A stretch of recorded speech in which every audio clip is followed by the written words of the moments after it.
people. Order. Questions to the Prime Minister. Ruth George. Thank you. Question number 1. The Prime Minister.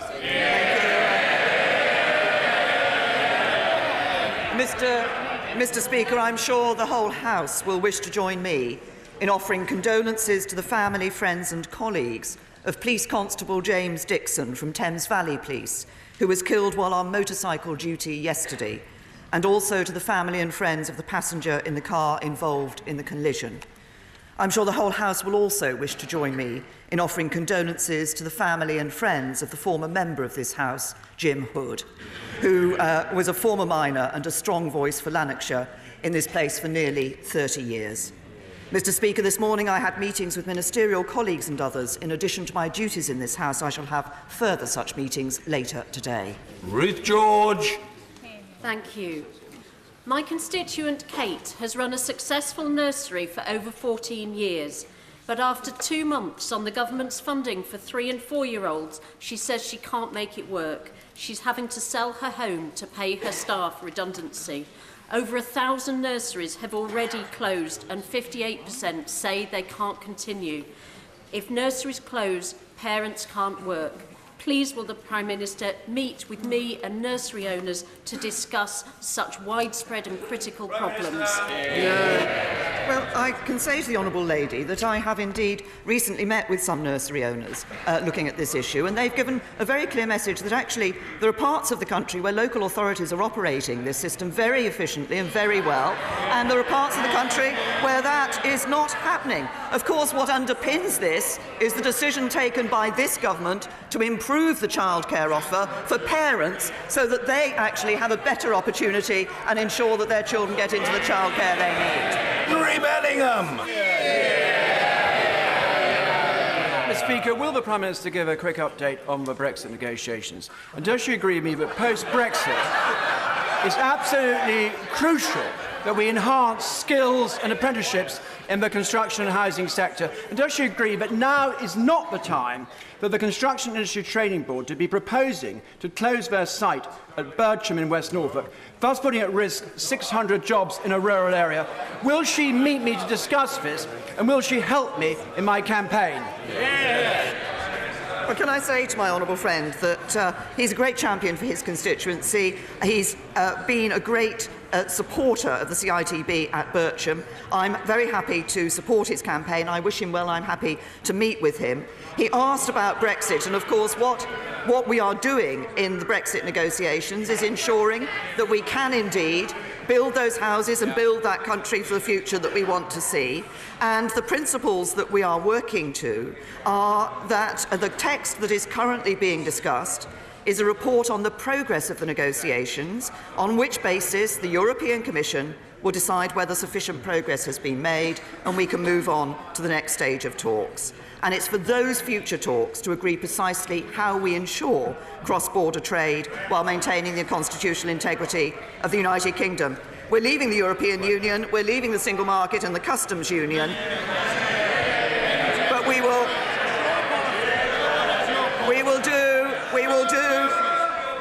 do what is right in the interests of the whole of the United Kingdom.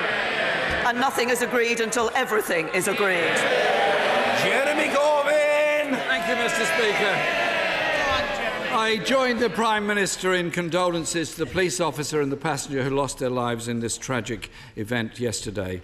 I also joined the Prime Minister in paying tribute to the late Jimmy Hood, who represented Clydesdale and later Lanark and Hamilton East. He was a good friend of all of ours, and he was a great fighter for the coal industry and the Mine Workers Union during the strike and after that, during his time here. We thank Jimmy for his work for the Labour movement.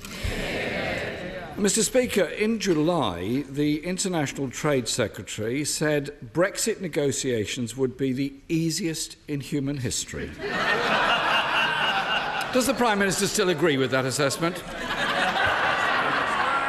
Well, I'm very pleased to report to the right honourable gentleman, as I've just said, negotiations are in progress and very good progress has been made in those negotiations.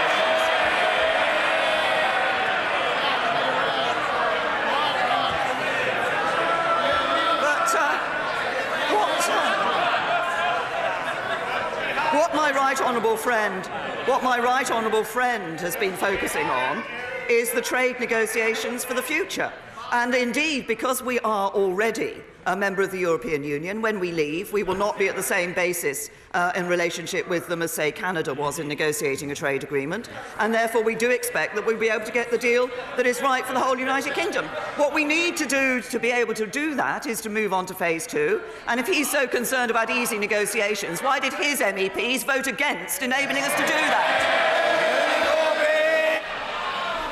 Mr. Speaker, the Prime Minister could always look behind herself. But Mr. Speaker, she hasn't succeeded in convincing many people. And yesterday, one Tory donor told the papers, and I quote, "Yesterday proved beyond doubt that the Prime Minister is not only weak, but it's her incompetence that's hobbling the UK." And he wasn't very kind about the rest of her front bench either, describing them as a bunch of jellyfish masquerading as a cabinet. Mr. Speaker, this is truly a coalition. This is truly a coalition of chaos. At the start of the week, it all seemed to be going so well. The Prime Minister had scheduled a lunch with Jean-Claude Juncker, followed by a press conference, and then to triumphantly return to the House to present her deal. Order, order. Let me make it clear for the umpteenth time. No, order. I know what's going on. I'm grateful to the honourable gentleman for bowls over, but I can look after these matters. No one in this chamber is going to be shouted down. It will not happen. And if people think they can sit where I can't see them and make a raucous noise, they're very foolish. I know where they are and I know what they're up to, and it isn't going to work. End of subject. Jeremy Corbyn. Thank you, Mr. Speaker. But on her way back to Britain, someone forgot to share the details of the Irish border deal with the DUP. Surely, Mr. Speaker, there are 1.5 billion reasons why the Prime Minister really haven't forgotten to do that.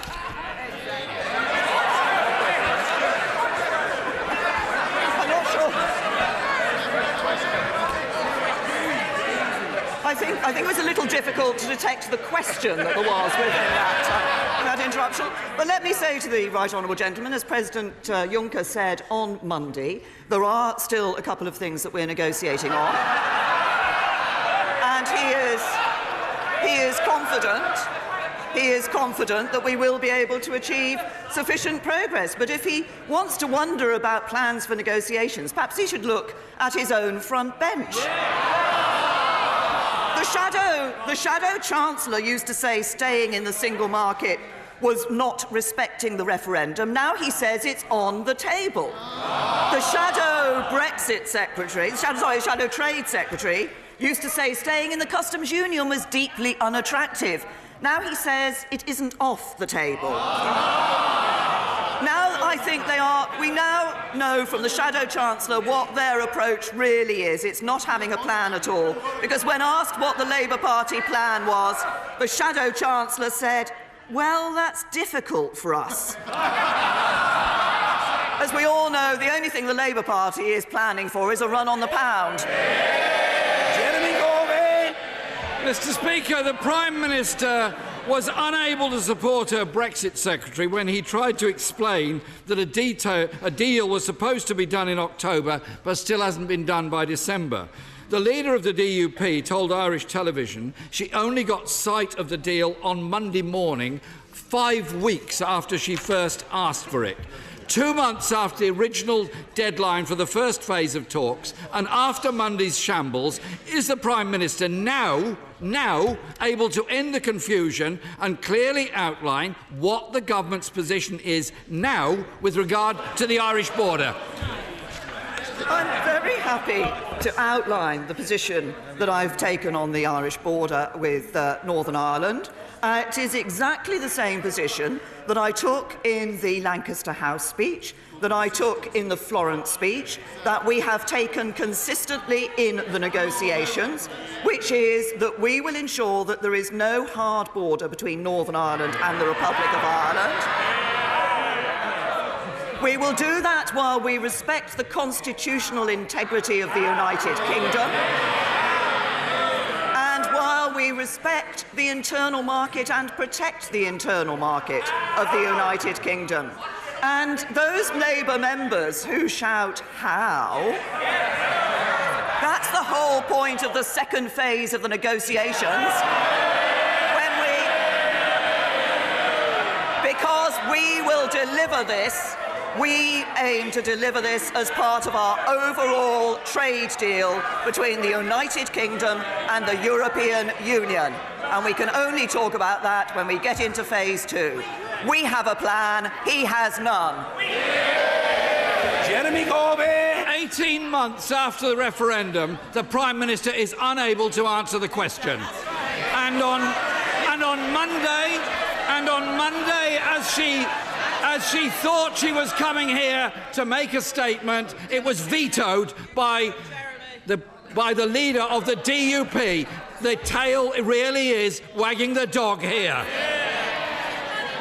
Mr. Speaker, the Brexit Secretary told BBC's Ma programme in June, in my job, I don't think out loud and I don't make guesses.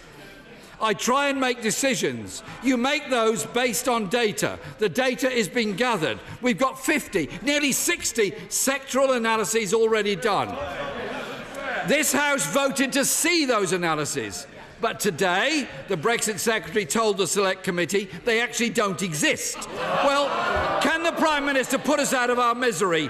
Do they exist or don't they? Have they done the work or haven't they? That is surely one question she can answer after 18 months. Can I make a gentle suggestion to the Leader of the Opposition? He asked me a question on the Northern Irish border. I answered the question.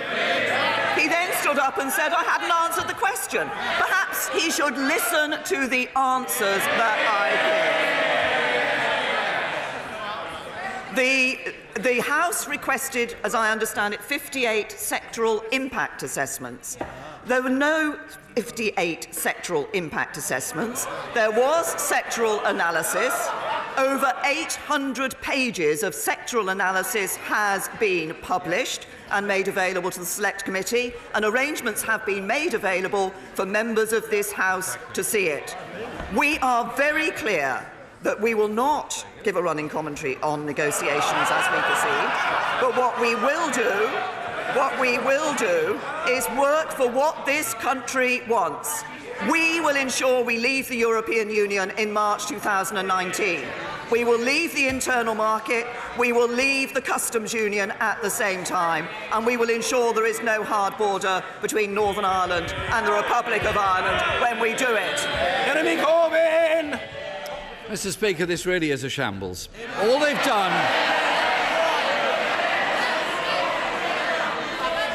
done is offered a heavily redacted, abbreviated version which has not been widely shared. And the Brexit Secretary said in September, Mr. Speaker, that £50 billion divorce payment was complete nonsense. The Foreign Secretary rejected any payment and said the EU could go whistle. So can the Prime Minister put before the House a fully itemised account that could be independently audited by the Office of Budget Responsibility and the National Audit Office on any proposed payment? Well, because we haven't actually. We're at the point of progressing on to the next stage. Nothing is agreed until everything is agreed. So the final settlement won't be agreed until we've actually got the whole of the deal agreed. But I have to say to the right honourable gentleman, he's asked me questions earlier about hard borders. You know, half the Labour Party wants to stay in the single market, half the Labour Party wants to leave the single market. The only hard border around is right down the middle of the Labour Party. Mr. Speaker, 18 months since the referendum, no answers to the questions. Today, they haven't yet concluded phase 1, no answers to the questions, and the DUP appear to be ruling the roost and telling her what to do. Mr. Speaker, whether it's Brexit, the National Health Service, social care, our rip-off railways, rising child poverty, growing pensioner poverty or universal credit, this government is unable to solve important issues facing this country. In fact, it's making them worse. The economy is slowing, more people in poverty, Brexit negotiations in a shambles. This government is clearly not fit for the future. If they can't negotiate a good deal, wouldn't it be better if they just got out of the way? Can I say to the right honourable gentleman, week in and week out, he comes to this House making promises that he knows he can't deliver. And they keep doing it. At the election, he told students they would write off their student debt. Then he said, I did not commit to write off the debt. But what are the Labour Party doing? They're putting round leaflets which say Labour will cancel existing student debt. It's time the right honourable gentleman apologise for grossly misleading Labour leaflets.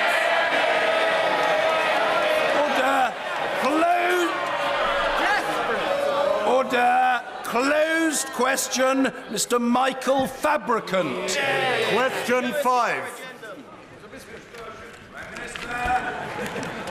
I'm pleased to say that employment in the West Midlands has risen by 198,000 since the 2010 election.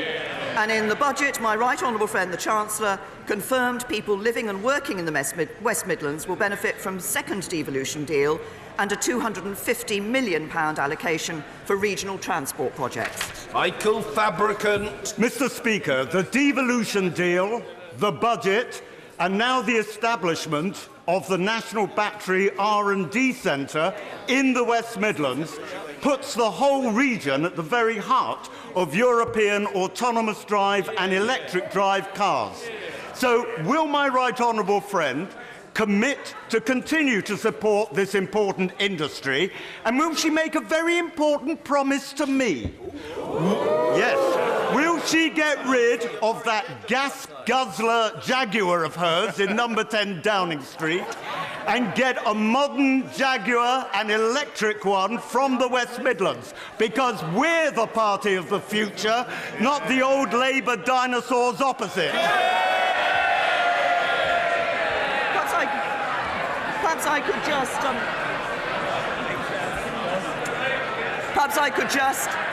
just let my honourable friend know that sadly the Jaguar in number 10 Downing Street is not mine.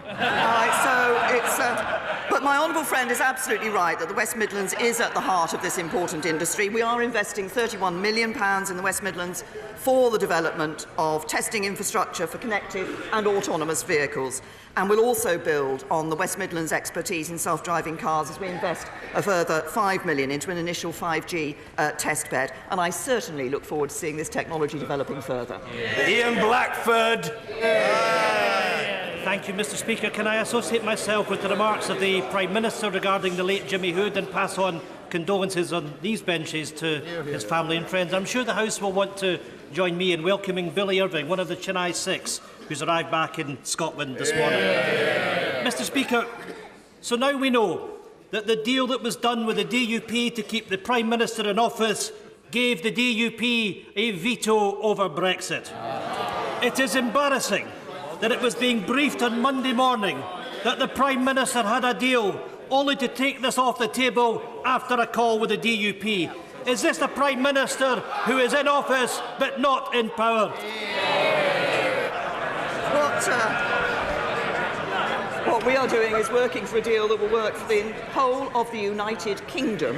There are particular circumstances for Northern Ireland because it is the one part of the United Kingdom that shares a land border with a country that will be remaining in the European Union. But as we look ahead and during the negotiations, as the honourable gentleman will know, we are consulting and talking with all parts of the United Kingdom, with the Welsh Government and the Scottish Government, and we want to ensure that we get the right deal for the UK. And that's the deal that I've set out. We'll be leaving the European Union, we'll be leaving the single market, we'll be leaving the customs union, but we will ensure that we get that good trade deal for the future. Ian Blackford. Mr. Speaker, the clock is ticking, and we need a deal that keeps us in the single market and the customs union. To do otherwise will devastate our economy and cost jobs. Will the Prime Minister recognise that such a deal will resolve the Irish border question and protect jobs throughout the UK? Anything less will be a failure of leadership. No, I have to say to the right honourable gentleman that he continues to bark up the wrong tree. We're leaving the European Union.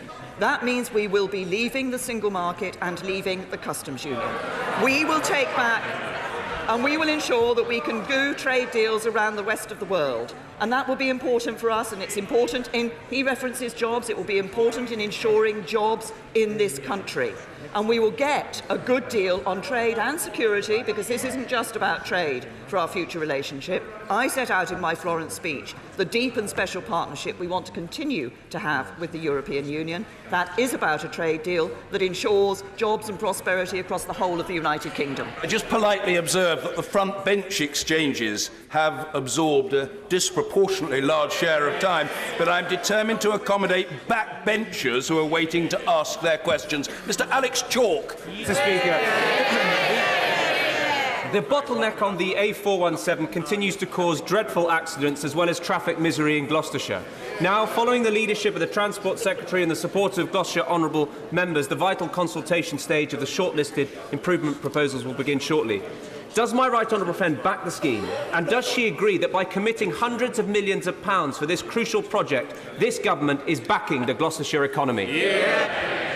Thank you. I know my honourable friend has been working tirelessly on this particular issue, and I understand the concerns and frustrations that drivers in his constituency and elsewhere have about this vital strategic road for not just Gloucestershire but the wider region as well.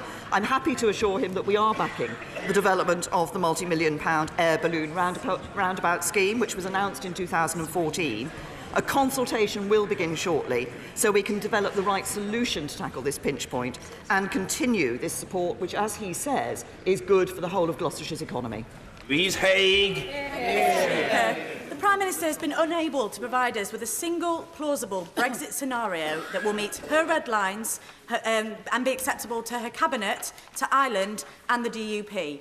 Isn't it therefore time that she either dropped her red lines, the DUP, or the pretence that she can govern this country? I'd say to the Honourable Lady, she's just completely wrong. This government has published a number of documents which set out the various options that can be taken forward in relation to the trade relationship for the future, that address the whole question of the customs relationship in relation to customs, that would address the issue of the Northern Ireland border. We've already published those proposals. They're not part, in detail, those details are not part of the negotiations at the moment.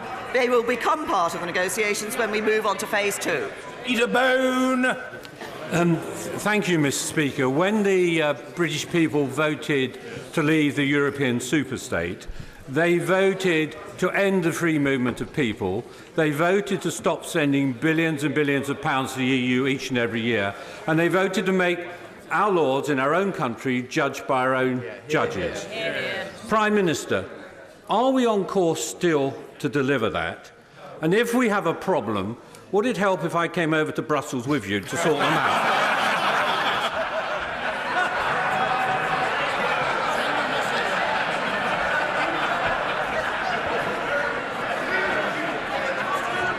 Well, I say to my honourable friend, I'm always happy to spend time in his company, and I hope his petition on chicken farms went down well the other evening. But the answer is yes, we are on course to deliver what the people of this country voted for when they voted to leave the European Union. John Grogan. Will the Prime Minister support new Transpennine rail links, namely High Speed 3, but also the restoration of the Skipton-Colne link, which, as well as providing an economic boost to Pennine towns, has the additional merit of starting in the Government Chief Whip's constituency? Well, can I say to the honourable gentleman that we are, of course, looking very seriously and have been supportive of this concept in relation to the Transpennine Railway. We're waiting, as I understand it, for specific proposals to be brought forward, and of course we'll look at those proposals very seriously. So Mike Penning. Thank you, Mr. Speaker. I'm sure the whole House is aware that 40 years ago today this House came together and voted for a new charity, the Motability charity, which has transformed the lives of disabled people and their families. Would the Prime Minister agree with me that the success started by Lord Goodman when he was chairman and now by Lord Stoney should be carried forward, and it gives a golden opportunity for disabled people to get into the workplace and enjoy the things that everybody else does in this country? I'm grateful to my right honourable friend for marking the 40th anniversary of Motability in this way, and I'm very happy to join him in marking that. And I'm looking forward to becoming a senior patron, because they do excellent work for people with disabilities, enabling them to stay mobile and active. And there are more people with a Motability car today than there were in 2010. But can I also wish my right honourable friend well, as I understand he will be going to the Palace tomorrow to receive his knighthood. Well deserved. Shannon!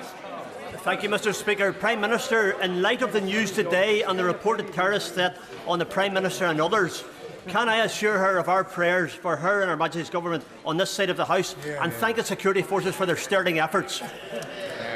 Prime Minister, can you give a specific commitment that nothing will be done that creates any barrier constitutionally, politically, economically or regulatory between Northern Ireland and the rest of the United Kingdom? Well, can I thank the honourable gentleman for the remarks that he made? Can I say to him the simple answer to his question is yes. He will know, as other members of this House will, that there are already areas where there are specific arrangements between Northern Ireland and the Republic of Ireland. For example, the single energy market that exists between the Republic of Ireland and Northern Ireland. But we want to ensure that there is no hard border. That is exactly what we are working for. We are also working to respect the constitutional integrity of the United Kingdom and protect the internal market of the United Kingdom. And I think we share those aims. Douglas Ross. Very much, Mr. Speaker. The Prime Minister will be aware of a Citizens Advice Scotland report which was issued yesterday that said in Scotland up to 1 million consumers pay on average 30% more to have parcels delivered than the rest of the country. In my Murray constituency, this is a huge issue where ridiculous prices are put on to deliver to our area, and in some cases companies refuse to deliver at all. Can my right honourable friend tell me what the UK Government can do with myself to ensure we right this wrong once and for all? My honourable friend is absolutely right to raise this issue and speak up on behalf of his constituents in this way. As I'm sure he knows that Royal Mail does provide a universal postal service that includes parcel services 5 days a week at a uniform price throughout the United Kingdom. But there are commercial issues at play outside this service. But I'm sure that my right honourable friend, the Business Secretary, will be happy to meet with him and discuss this issue. Ben Bradshaw. The recognition by Donald Trump of Jerusalem as the capital of Israel will do grave damage to the prospects for a just and lasting peace settlement between the Israelis and the Palestinians, which has been British and indeed American foreign policy for decades. Was she consulted about this announcement, and if so, what did she say? And will she here and now unequivocally and clearly condemn it? Well, I say to the right honourable gentleman that I'm intending to speak to President Trump about this matter, but our position has not changed. Our position, as he says, has been a long-standing one, and it's also a very clear one, that the status of Jerusalem should be determined as in a negotiated settlement between the Israelis and the Palestinians, and Jerusalem should ultimately form a shared capital between the Israeli and Palestinian states. That is, we continue to support a two-state solution. We recognise the importance of Jerusalem, and our position on that has not changed. Vicky Ford. Today, Mr. Speaker, GlaxoSmithKline joined Merck, AstraZeneca and many other companies and charities investing in British bioscience genetics. Does my right honourable friend agree that this investment in science and research underpins not only jobs, but also a revolution in medical treatments which will save lives and give hope to many patients for new treatments? Well, I absolutely agree with my honourable friend, and of course what she has highlighted is a sector which is a very important sector for the United Kingdom, and I welcome the investment that she has referred to. That is why this is one of the sectors that has been given significance in the industrial strategy that my right honourable friend, the Business Secretary, has delivered, has published, because this is exactly definitely an area where we see there are benefits here in the UK for investment, jobs in the UK, but also, as she says, for improving the treatments available to patients and improving their lives. Dr. Alan Whitehead. When the Prime Minister rings Donald Trump up to express our concern about his moves concerning Jerusalem and the US Embassy, will she also be informing President Trump that we will be proceeding to recognise the state of Palestine as a central part of keeping the two-state process underway? We want to see a negotiated settlement between the Israelis and the Palestinians. We believe that should be based on a two-state solution. That should be a sovereign and viable Palestinian state, but also a secure and safe Israel. And that should be a matter for negotiation between the parties. Sir Andrew Mitchell. Mr. Speaker, the whole House will support what the Prime Minister said last week in the Middle East on her visit about the unfolding humanitarian catastrophe in Yemen. Will she continue to provide the maximum amount of pressure to lift both the humanitarian and the commercial blockade, and use Britain's good offices at the United Nations to secure a resumption of some sort of political peace process which is inclusive and which does not have any preconditions? Well, my right honourable friend has raised a very important issue, and I'm sure everybody across this whole House is deeply concerned at the humanitarian crisis and the spiralling crisis that we have seen in the Yemen and the lingering threat of famine there. I did indeed, as he said, raise my concerns when I visited Saudi Arabia last week. I made it clear that the UK's view is that we want to see not just Hodeida port opened for humanitarian vessels aid to be able to get in, but it should be open for commercial vessels as well. This is absolutely crucial and important.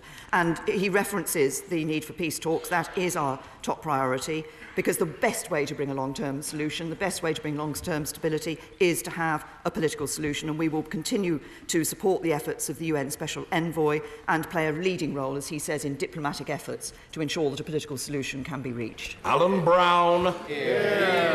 Mr. Speaker, due to the £1 billion deal, the DUP MPs revel in a knowledge each one's worth more than Ronaldo. Now, when we look at the value of Scottish Tories, we need to consider the £2.5 billion cut to Scotland's budget, the £600 million rail shortfall, the £200 million cap conversion that's been stolen, and the £140 million VAT refund we're still due. Each one of these Scottish Tories costs Scotland £265 million. Can we free transfer them? I have to say to the honourable gentleman, it's time that when he stood up for his questions, he actually looked at the facts. It's my Scottish Conservative colleagues who have ensured that in the budget, we were able to take steps in relation to the VAT status of Police Scotland and the fire services in Scotland. And he obviously hadn't noticed, but I'm happy to repeat to him, as a result of this budget, £2 billion extra will come to Scotland. Anne-Marie Trevelyan. Thank you, Mr. Speaker.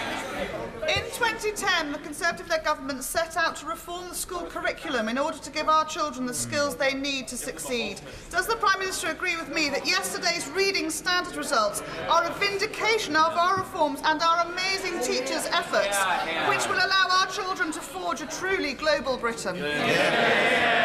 Well, I thank my honourable friend because she's raised a very important issue, and I'm very happy to agree with her on this. Yesterday we learned how the UK's revolution in phonics has dramatically improved school standards. And I would like to pay particular tribute to my honourable friend, the Minister for School Standards, who has worked tirelessly to this end through his time here in this House, but also pay tribute to the hard work of teachers up and down the country.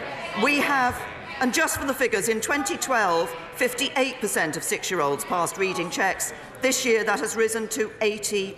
We are indeed building a Britain fit for the future. Deirdre Brock. Speaker, in October, the Prime Minister wrote an open letter saying EU citizens living lawfully in the UK today will be able to stay. But this week, my constituent, Françoise Milne, was told by UKVI that she had to wait until Brexit was done and then take her chances. Can the Prime Minister tell us, are the EU citizens living here just pawns in the Brexit negotiations, or will she change UKVI's operating systems to ensure EU citizens can stay?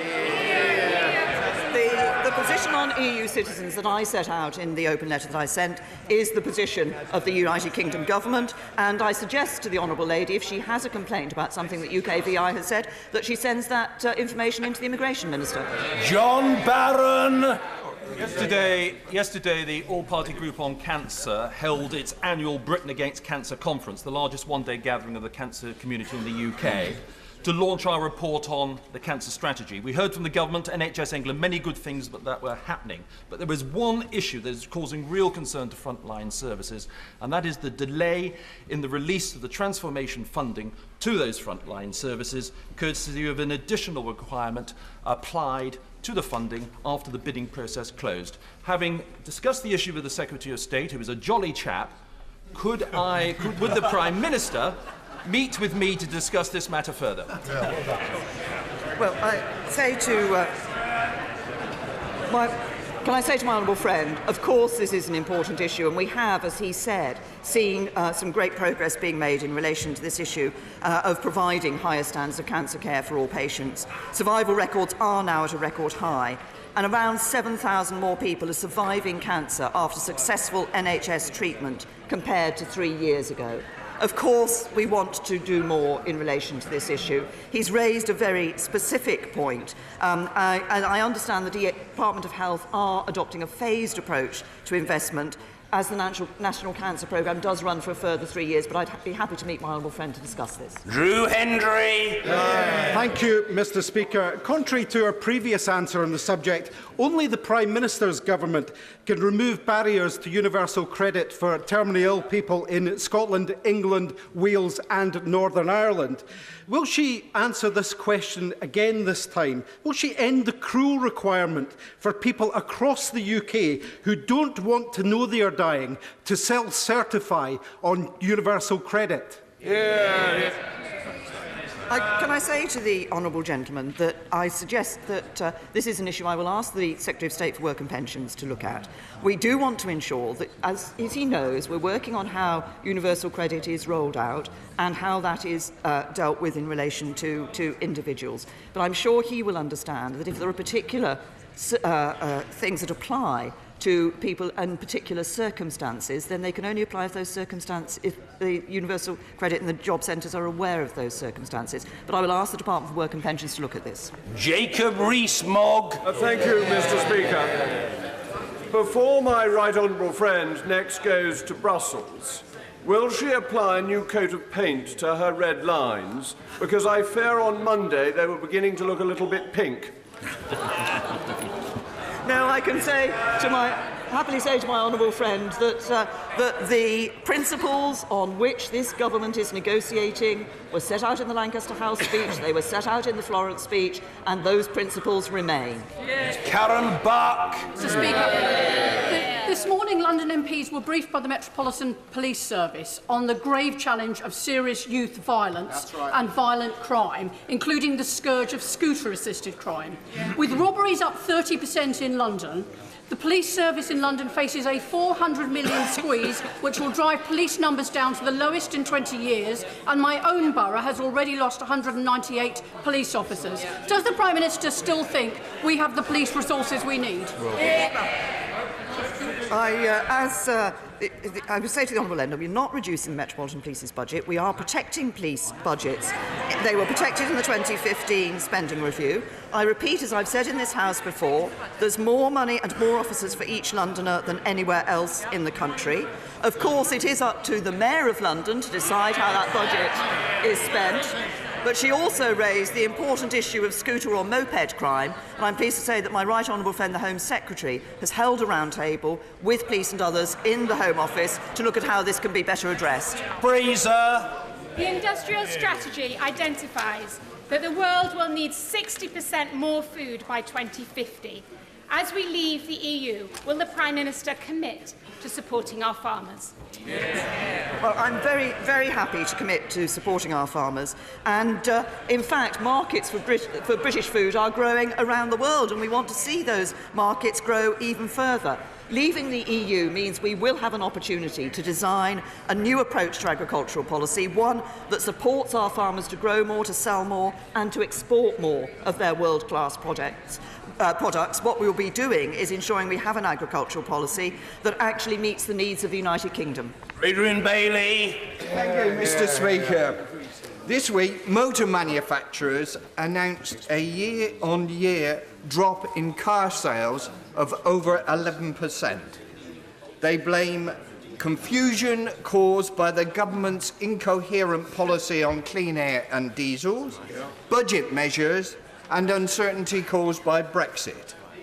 This industry is vital for both the national economy and jobs in the West Midlands. What is the government going to do to turn this around? I'd say to the honourable gentleman that if he had listened to the answer I gave and the questions from my honourable friend member for Lichfield earlier, he would have heard how we are supporting the automotive industry, crucially supporting the future of the automotive industry. We recognise its importance for the West Midlands, we recognise its importance for the United Kingdom, and that's why it's one of those sectors that we're very clear in our industrial strategy that we will be supporting, so we can support those jobs and prosperity for the future. Bernard Jenkins. Thank you, Mr. Speaker. Would my right honourable friend confirm that she is aware of the very strong enthusiasm for free trade deals with the UK from countries like Canada, Japan, the United States, Australia, and even for participation in the UK participation in the Trans-Pacific Partnership? But none of these opportunities will come our way if we remain shackled to EU regulation after we've left the EU. Well, I'm very happy to say to my honourable friend that I do recognise the enthusiasm there is out there around the rest of the world for us to do trade deals with other countries. I'm happy to say that my right honourable friend, the Trade Secretary, was in Australia recently discussing just these opportunities. When I go around the world, I also hear the same message from a whole variety of countries. They want to do trade deals for us in the future. What we want to do is to ensure that we get a good trade deal with the European Union and the freedom to negotiate these trade deals around the rest of the world. Liz Saville-Roberts. Diolch yn fawr, Lefarydd. On Monday evening, during the opening speeches of the EU withdrawal bill, the government bench showed its true colours. Revealed were the imperial British government's intentions spelled out in red, white and blue. Would the Prime Minister care to echo the chair of the Welsh Affairs Select Committee, and I quote, "It is a power grab, and what a wonderful power grab it is too," or would she admit that the scrabble to repatriate powers from Brussels provides a grubby excuse to deny our democratic rights in Wales? I think the honourable lady knows full well that what my honourable friend was saying was that what we will be doing when we leave the European Union is grabbing powers back from Brussels to the United Kingdom. And that's exactly right. And following that, we do expect to see a significant increase in the decision-making power of devolved administrations as a result of that. And that is absolutely right. But if Plaid Cymru are saying that they want to see powers rest in Brussels, we take a different view. We want those powers to be here in the United Kingdom. Jack Brereton. Thank you, Mr. Speaker. Today, shortlisted cities are making their final pitch in the campaign to be named UK City of Culture in 2021. Will the Prime Minister join me in wishing the Stoke-on-Trent team every success in their bid to see Stoke-on-Trent become the next capital of culture for Britain? Well, I've been very happy to visit Stoke-on-Trent on a number of occasions, and my honourable friend is a valiant champion for Stoke-on-Trent, and I wish them all the best. But I have to say to my honourable friend, as I have been asked about a number of other bids from cities around the United Kingdom, that I'm sure all of those cities that are bidding have extremely good cases to be recognised in this way. Thank you. Order.